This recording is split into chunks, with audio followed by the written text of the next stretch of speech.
On the Icy Strait Point Nature Trail, I doubt there's many bears I'll see. However, I have found there are many an interesting tree. In this temperate rainforest, things they decompose so fast, but on the old downed trees, new ones grow that shall last.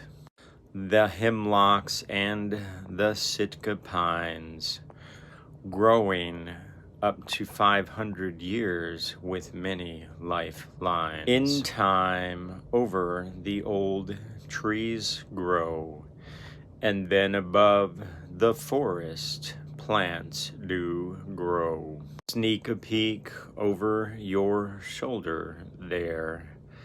You'll see there are trees and lush plants everywhere. Soon the winter will hit this place with a fury. Won't be long till here by the ocean we see a flurry.